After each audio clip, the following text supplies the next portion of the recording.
Hi, it's Kyle and Sean, the two disabled dudes.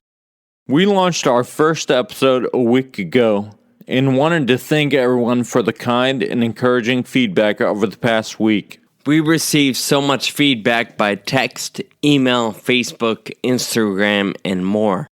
Thank you and keep it coming. The best way to help the podcast is to visit us on iTunes, Google Play, or Stitcher. Subscribe and leave a review. You can find links to all these review options on our website, twodisableddudes.com. Thank you and enjoy the show. You are listening to the Two Disabled Dudes podcast. I'm Kyle Bryant. And I'm Sean Baumstark. And together, we're navigating life with disability. Hey there, what's up? It's Sean Baumstark right over here. And right over there, This hey, is Kyle Bryant. Yep.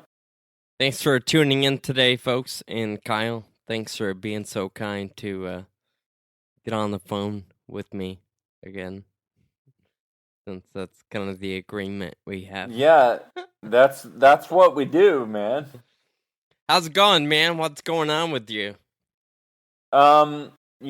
Just everything all at once. That's what I have a friend that says that every time I say what's up, he's like everything all at once. I'm like, all right. Anyway, all right, well, see you later. Yeah.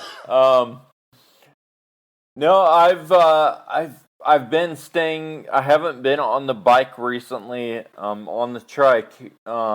I had a injury, like an overuse injury. It wasn't like I fell off my trike or sprained something or whatever. But I was having a problem with one of my hip flexors, and every time I would ride, it would just get worse. So the only way to make it better is just to rest it. And so I've been off the trike for a little while, and then you take 3 weeks off, and then it turns into 8, Yep. So, yeah. It sounds to me like two things. Number one, you're getting old. Yes, that's a good point. The other thing that came to mind was right at the beginning of that, you said, it's not like I fell off my trike or something. And I'm curious, how does one fall off their trike? Like, yours is not just a tricycle or a trike, it's a recumbent. So it's pretty low. Yeah. How does one fall off? Teach me. I've flipped my trike probably like 4 times, and one of those times I was going like 20 miles an hour. Jeez. And so it generated some pretty significant road rash. That was quite a while ago, but that's the main way, because at high speeds the trike is not, it's stable if you don't make any quick movements, Oh, sure. You have to pretty deliberately make a big movement, make it flip, but it's not out of the question to do that, Sure. So. Okay. Well. Now you tells me, because I've never ridden one, I'd probably flip it pretty easily. Moving right along. What have you been up to lately, Sean? Just working, mostly hanging out. I'm doing a drug trial right now, or a clinical trial for the disease, and working. I work for a grocery company. I've been doing that or with them for about 7 years, so my day job consists of me running around a grocery store mostly, and it's a lot of fun. I also get to do some training of new hires, so teach a class here and there and teach people our culture and our expectations and kind of how we do business. So it's a lot of fun. That keeps me busy. Awesome. Real quick, so what's going on with the clinical trial? Like, how the clinical trial that you're participating in, like, how often do you have to go down to LA or something, right?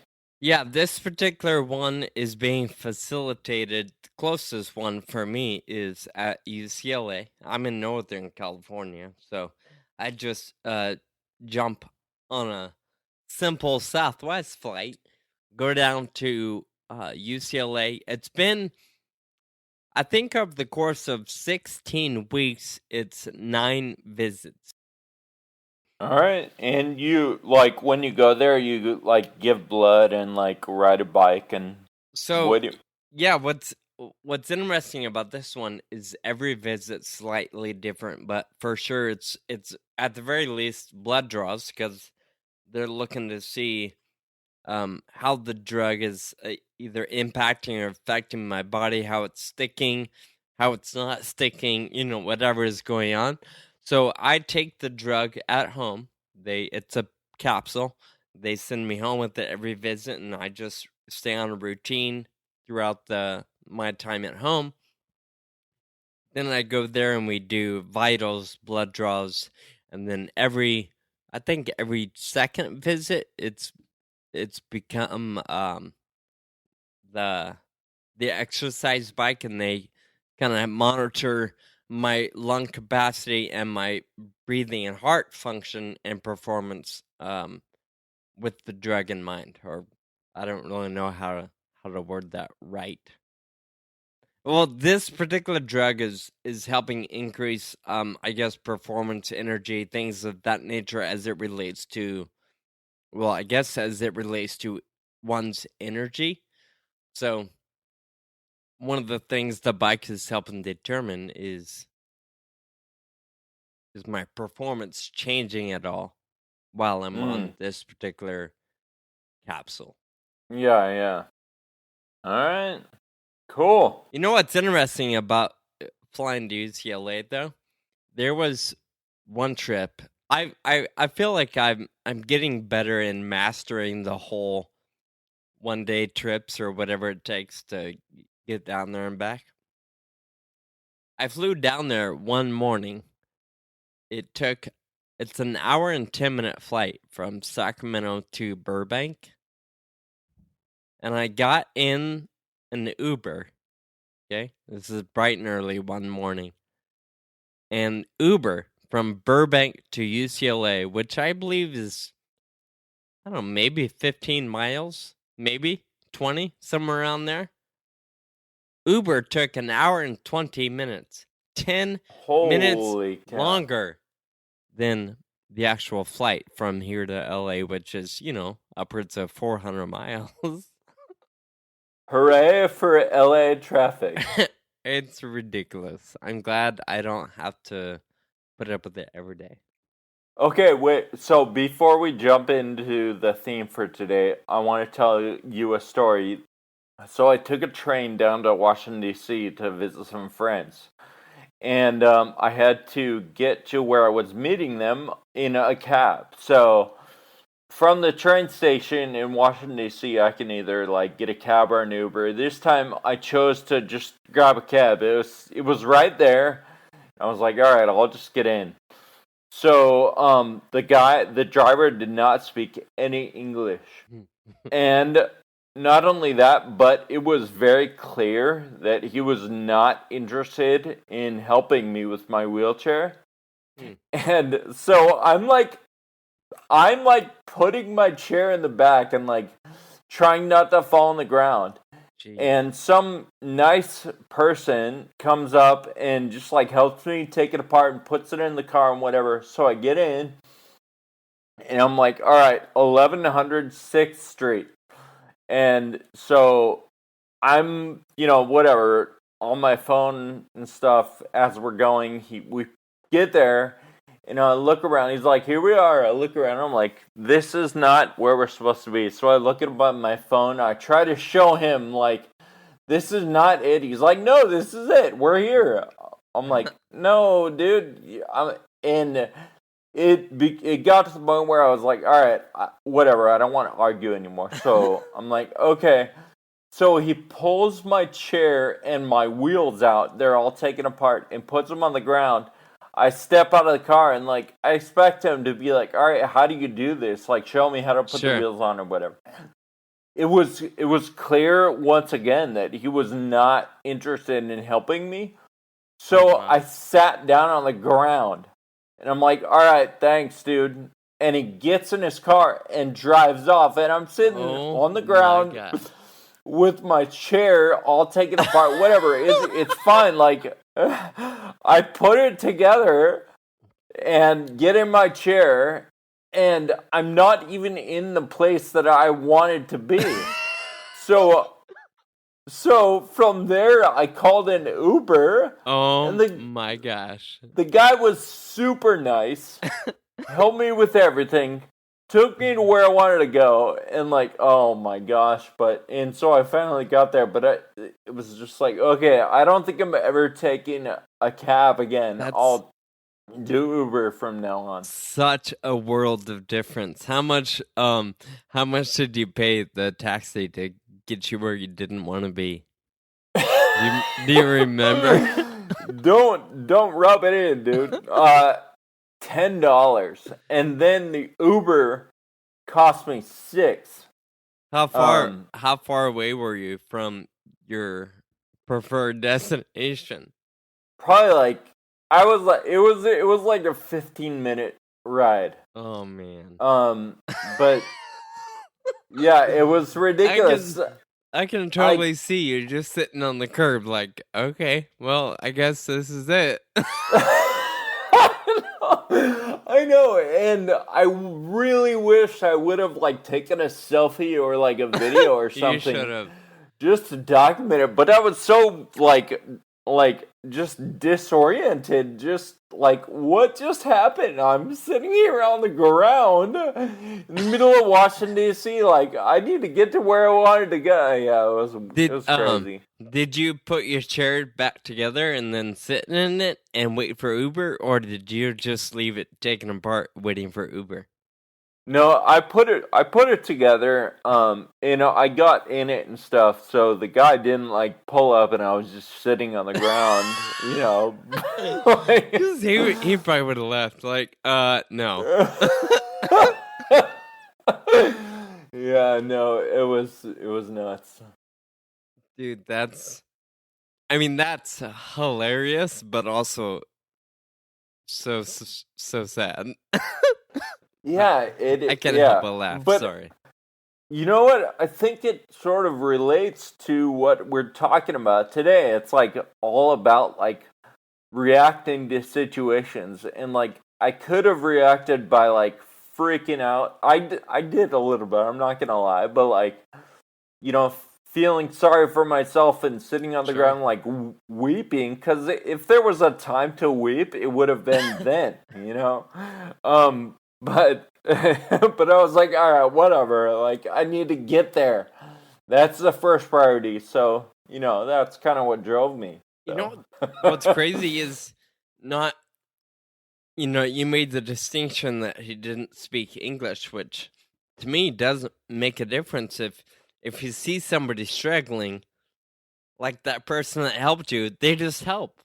Whether you speak the language or not, I think it's universal when you see somebody struggling and you have the ability to help. Why not help? I am kind of curious about your cab driver. When you were struggling to put your chair in the car and stay standing up and get in the car yourself, was he just sitting in the car, or is he like standing staring at you?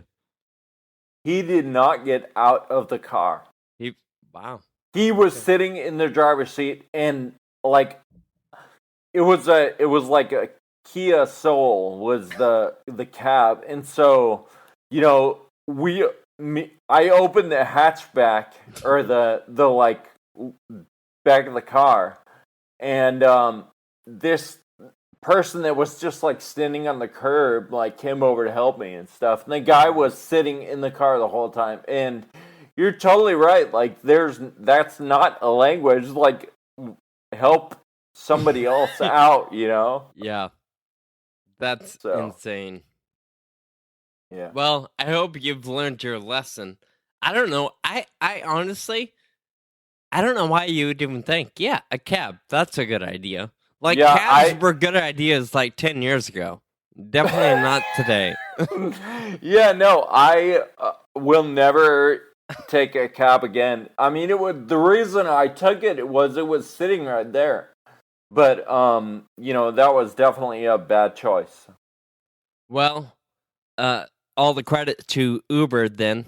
And Uber, if you have any interest in sponsoring this podcast, you know where to find us. Yep. Cool. Well, Kyle, I think you make a great point that it really does kind of help lead into our conversation that we want to have today. And it's really all about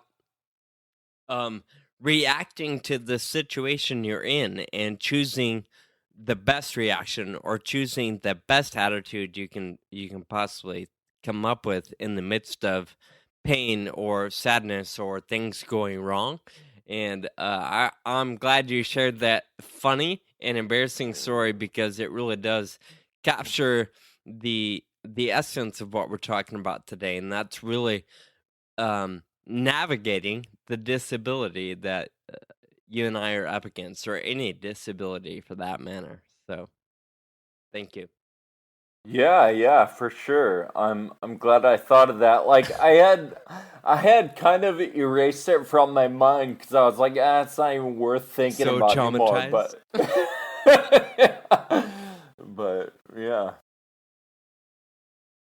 Well, I think what's great about it is, I know how I would have reacted. I would have been furious. I would have been on Yelp. I would have called the cab's 1-800 number. I would have gone crazy.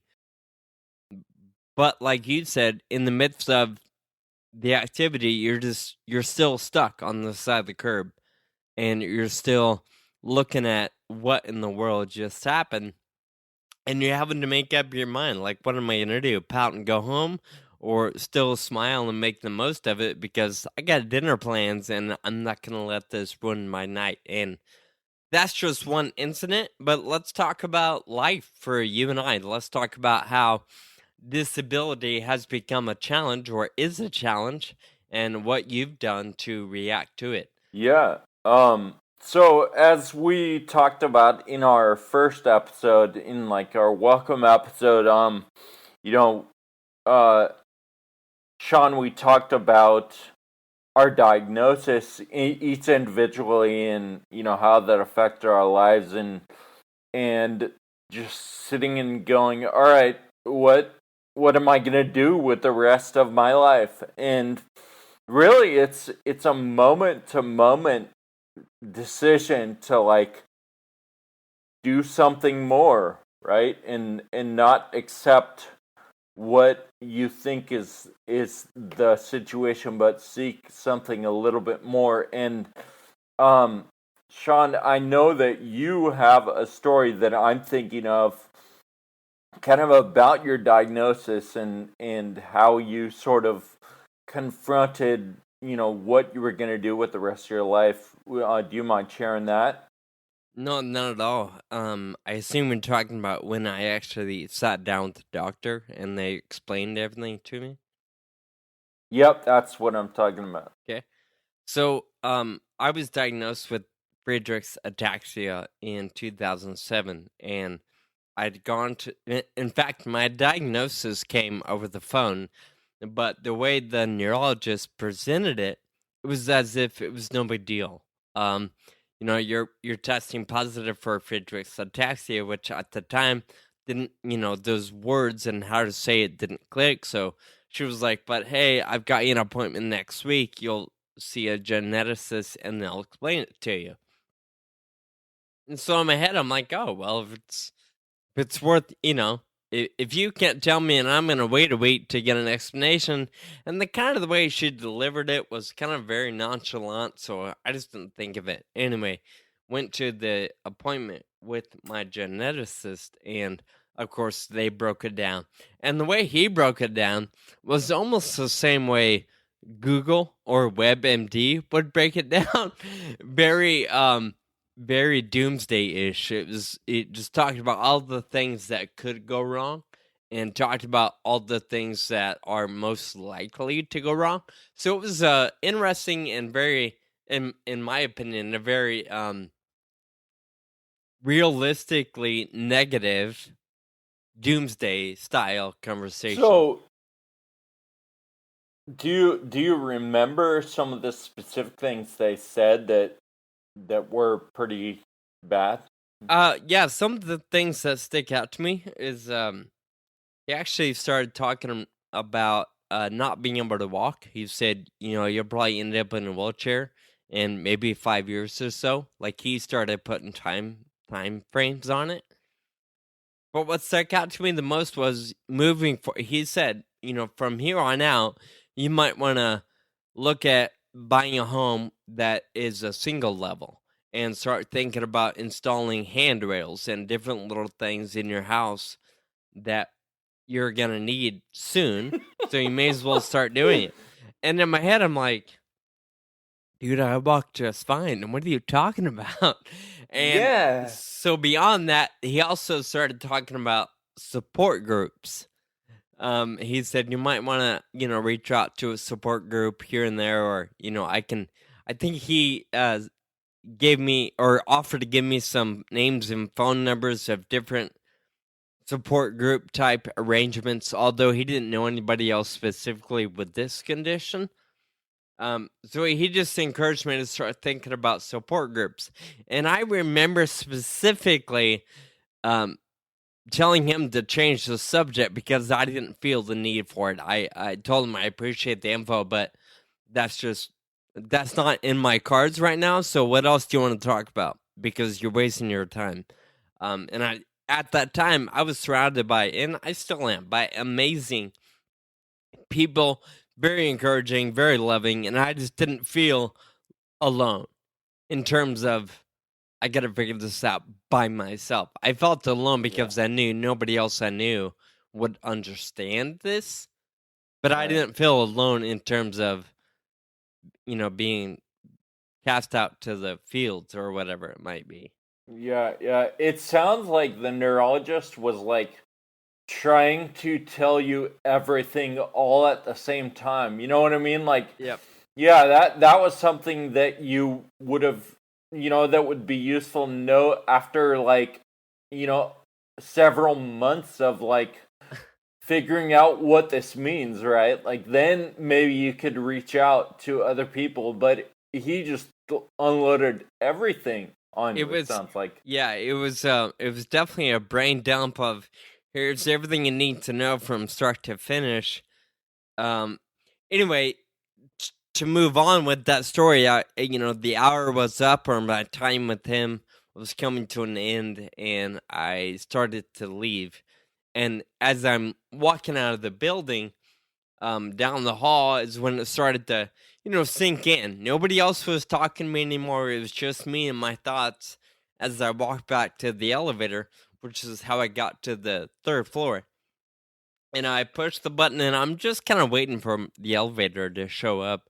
And that's when it starts to dawn on me as I turn around and see the sign for the stairwell, and I'm sitting there waiting for the elevator, and it hits me that, this guy just told me that someday stairs won't even be an option. Like I won't have the choice to use the stairs. The elevator will be the only thing. And when that dawned on me, I chose to take the stairs all the way down three flights, which I know isn't that much, but it's a handful. And even though I was fully capable in the moment, that it started to hit me that, you know what, I'm going to do everything I possibly can right now, because that guy just told me that someday I wouldn't have a choice and these things wouldn't be in the cards for me. And I said, screw that. I'm going to figure out what I can do right now and just keep doing what I can, simply because of having the ability in the moment. And really, Kyle, I think part of the reason why you asked about that story and I share about it is the whole point of you and I getting together and having a conversation with microphones on is to talk about how we have navigated our disability, how we're redefining the different challenges and the perspectives we're up against. And hopefully, in the midst of that, maybe other people can help us figure it out as we go, and maybe we can help others figure it out as they go. Disability is new for you, it's me, it's all of a sudden it's, hey, you're not going to be able to walk someday, put handrails in your house.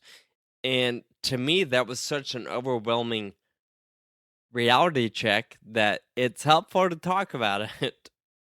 Yeah, and with FA, since it's a progressive debilitating disease, like it's definitely way different for me now than it was when I was first diagnosed, and I'm same for you too. So we're constantly having to reevaluate our own situation and figure out, reevaluate like the view of our future and the view of ourselves, and how that all fits together. And so yeah, like you said, it's good to talk about that stuff, and that's what this is all about. You're totally right on. And I think one of the things that's been most encouraging for me in our friendship, the film The Ataxian definitely showcases this train of thought. But you've always said life is about how we react. And I've quoted you probably 100 times on that, and it's been said 100 different ways and different iterations of that. Really, that truly is what life is about. There's different statistics, and we've all heard it, that life, I think there's one out there that says life is 10% what happens to you and 90% how you respond or how you react or what you make of it. And I think that's totally true and valuable to talk about in our case up against disability. The cab driver left you on the curb. There's plenty of ways and reasons to react in a manner that doesn't help move forward. But let's talk about little ways or little things that you've done in order to move forward. Let's take it back a little bit to when you were diagnosed, and some people that listen know that you've become really the poster child of sorts for this disease. Dude, did you just call me a child? Yeah, I did. Poster child, which kind of makes you like the male version of Britney Spears. Sorry, I don't really know where that comes from, but I'll take it. Let's talk about how you've reacted and what you've done to. Well, I used the phrase earlier, but what you've done to navigate. Yeah. And so that takes me back to the very beginning, like you said. When I was diagnosed, when you were diagnosed, I think we hung out like 2 or 3 weeks after, which I thought was crazy because I couldn't even figure out how to talk about it at all for like 2 years after I was diagnosed. And so one day, about 2 years after I was diagnosed, I was sitting in the living room with my parents, and we were actually having a conversation about FA, and I was actually confronting it head on, and it was super scary, and just to come to grips with the future and what it might be, and how this disease might affect me in my life. And I said, oh, well, this isn't the worst thing that happened to anyone. And, I was looking for pity. I was looking for people to feel sorry for me, for my parents. And my dad looks at me in the eye and he goes, yeah, well, this is happening to you, and it's happening to us. so let's deal with it. And that was really the turning point when we all started taking it head on. Not only, you know, that I could face FA head on, but like that I finally realized that it's not me. Like this is happening to all of us. My whole family, all my friends, all of our extended family, it's not just me. And so let's stare it down and let's do something about it. Even though obviously at that time we didn't know what we are gonna do, but let's figure this out and let's figure it out together. And that was an amazing turning point in my life right there. That's huge, especially when you think about being, 19 years old by that time?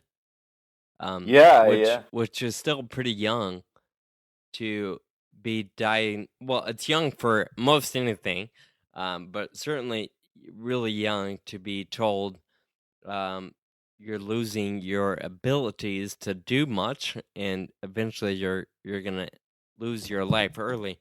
And I know, Kyle, you and I have been fortunate and blessed to be diagnosed later in life than a lot of the different people that we've met over the years, and I know you certainly know more people than me, but typically, and maybe you know the stats, I think most people diagnosed with FA are diagnosed before they're 15. Is that right?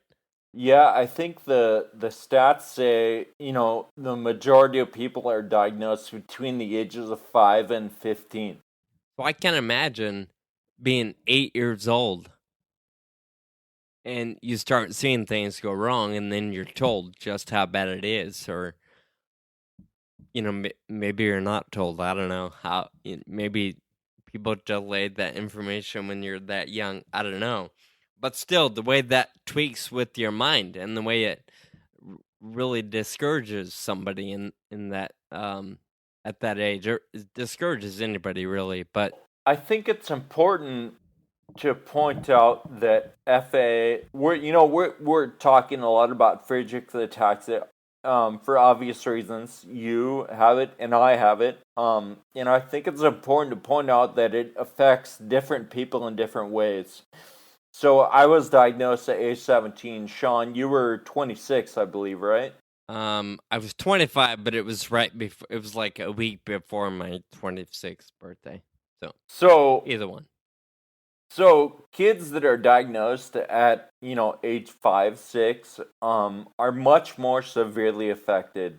I think it's just important to know that like you're not listening to the total devastation of this disease. Like, yeah, me and Sean sound like we're a little bit drunk, because of the way it affects our speech, but you know that's all you can hear from us. I think at the same time, like recognizing that everyone is dealing with a different situation, and it could be seen as more challenging or less challenging. I think the principles that we talk about apply to every situation, no matter how severe the disease or the challenge is. It's important to find the best response to it and realize that what is in our control is how we respond to any situation that comes our way. Yeah, definitely. So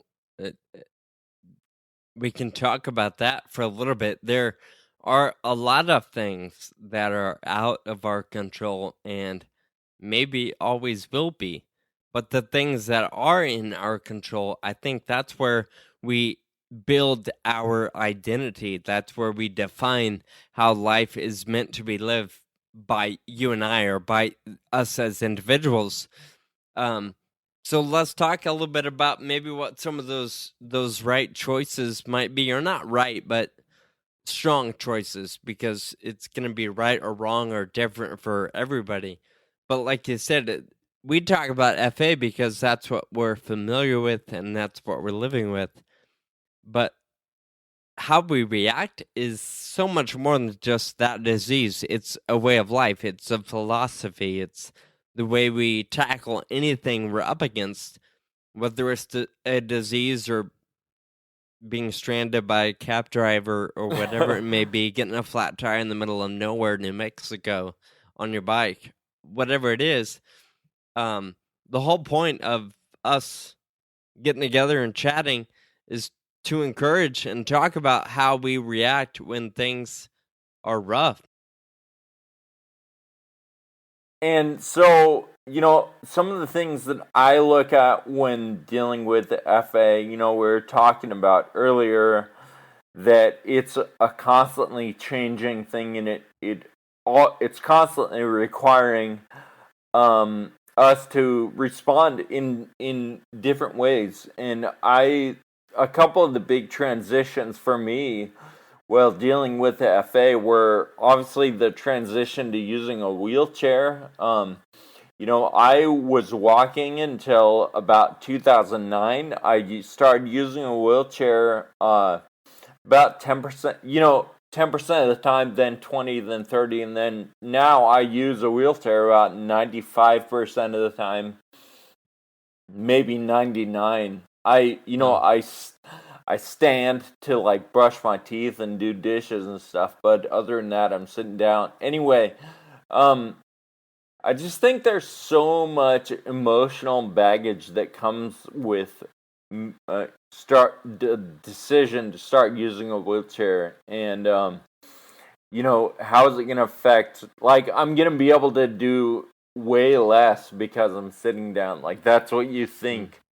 And in reality, for me, I know for lots of other people, it has proved the exact opposite. Like, I'm able to do way more when I'm sitting in my wheelchair than struggling to stand up and stuff. And I think it's kind of well, what do you think, Sean? Because I mean, I feel like you're I don't know, where are you at with the wheelchair discussion? I don't think we've ever really talked about this before. I mean, I'll talk about it all day. I'm still independent in terms of mobility and getting around. I stumble often. I lean on walls and shelves and towel racks and whatever might be around to keep myself up. I haven't had any major falls, so I still feel like it's progressing slow for me, and I'm a little ways away from a wheelchair. But I make a comment, and I've made the comment before. I feel mentally okay with the diagnosis and the prognosis that someday I'll need to transition and different little things won't be feasible for me. And I feel okay with that. But if it's not here yet, I just don't spend a lot of time thinking about it. That's not my reality today. So instead of preparing for those moments, I'd rather live in the moment now and tackle whatever I can instead of, like, I don't spend my time on Google trying to find the best deal for a wheelchair down the road simply because I know someday I'm gonna need it. Now I probably should, like, I should probably research how to go about doing that, but I just don't. That's No. not. Well, I think that you've got the support you need when that time comes, Like, you can call me up, or you can call any number of your friends up and be like, "All right, how do I do this?" It's time. For sure. And there's a part of me that hopes somebody like you or Sam or anybody else that I might know maybe has an extra wheelchair they can just give me. you're gonna want your own. Yeah. You'll there. So when thinking about transitioning to wheelchairs specifically, let's use that as an example. For me, I think of it like, and it was, I didn't think like this before I started using wheelchair, but in hindsight, I feel like it's advantageous to stay objective Mm-hmm. and to realize that there are things I need to do. The point of life is not to walk down the street or to walk anywhere. Like, that's not the point of life. It's something else. It's whatever's important to you or the people you're around. And you don't necessarily need to get around on 2 feet to make that happen. True. And I didn't know that as I was transitioning to wheelchair. It's clear now. But I just think in every situation, staying objective and like realizing that that's not the point. To be able-bodied is not the point of life. It's what you get done and how you affect other people and how you get stuff done together. Mm-hmm. So. I like the way you put that. It actually makes me think of one of my favorite quotes. It's a long one, so I don't have it memorized. But we talked about it at the beginning of our Race Across America. It's written in a couple different notebooks and journals that we've had over the years, or at least that I've had, and the experiences with you and the writing. But it's the Theodore Roosevelt speech where he talks about it not being the critic who counts, or all these different things. He makes the point to say the credit belongs to the man who is actually in the arena, whose face is marred by dust and sweat and blood. And I think you make a really good point. Life isn't about walking or running or different abilities. Life is about being in the mix and just going for it, trying to figure it out and affecting and sharing life with the people that are important to you and the people you love. So you saying that reminds me of that quote of, it's really not about your abilities or disabilities. It's really about your willingness to just figure it out as you go and get dirty and messy through the process. I agree.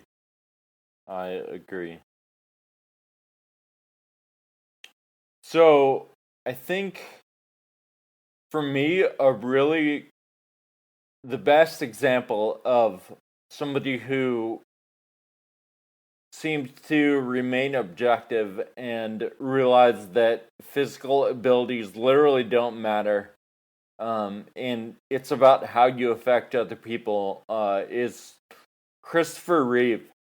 I read his book a few years ago, and I'm just I think of it often and the words he had, but the main thing I think of is he accomplished so much after his injury. He was injured in a horseback riding competition, and he got injured. He broke his neck in a jump. The horse stopped and he kept going. And anyway, he literally couldn't move a finger. His injury was so high on his neck that he literally couldn't move at all. I remember in the book he talked about, like, he would just look at his finger and be in, like, just mentally try to make it move. And it took him like a couple of years or something of like working at it every day, but he finally made it move. But anyway, the point is that he accomplished so much while he was injured. He literally couldn't move, and the point is that physical abilities don't matter. While he was injured, he continued to act in a few places. He was a producer. He was an activist for spinal cord injury. He did all speeches all over the place. He appeared at the Oscars. He hosted the Paralympics. He was the author of 2 best-selling books. And all of this was obviously not because of his physical abilities. It was because of how he affected other people and who he was. And his physical abilities were not him, and he was still the same person. And his book is called Still Me. But anyway, he's a really good example of sort of the principle of objective thinking, and like there are things that he wanted to get done and he still did it even though he couldn't move. Yeah, he's an incredible story for sure. That's very encouraging to still live life and pursue things that are valuable and important despite the injury and despite the challenges. So thank you for sharing. I think that he's an incredible example of a good way to respond and react to his circumstance. Yeah. Well, Kyle, I think really you and I could talk forever, and maybe we should wrap this particular episode up. This idea of just navigating life in terms of disability and making the most out of our situation, which really is what you and I are doing and what we're encouraging other people in the community to do. I'm reminded also, we talked earlier about younger folks being diagnosed with FA, and I recently watched a little clip, or actually a video from a young man. His name is Jake. He's 10 years old. He was diagnosed with FA, and he got it online, and with his parents' help, he's got a little YouTube video that explains what life is like for him and what FA means to him and what he's doing in spite of it. And one of the things he says in the video is he's talking about all these different things he likes to do and hobbies and adventures that he likes to go on with his Boy Scouts and different little things he can do. Anyway, he makes the point to say when life changes for him and he's unable physically to do those things, he just says, and then, well, maybe I'll just find a different thing to do. And to me, that's so encouraging to hear from somebody so young up against something so devastating and terrible, but he still has that mentality like Christopher Reeve or other people that we could probably talk about and look up. That mentality of, you know what? It is what it is. I'm going to make the most of it. And my reaction is going to be this. I'm going to find another way to have fun. I'm going to find another way to be a kid. I'm going to find a way to accomplish despite my condition. And what we'll do is post that in our episode notes. So I would encourage our listeners to find the link. It'll be available online. You can go take a look at Jake's story and hopefully find some encouragement and, for me, even some inspiration to hear this young man talk about what life is like for him. Yep. And so people can go to twodisableddudes.com and look for this episode, which is 001, and that video will be posted on the page. So, before we go, Sean, I think, were you gonna ask people to submit a question or their comments or whatever? Yeah, one thing we'd love to do is really engage with friends and family and different people involved in the community. We're so thankful and I guess at this point really hopeful that people listen. And one of the things, one of the ways we want to connect and be involved is through the website. We're going to post the episodes and there'll be a place for folks to comment.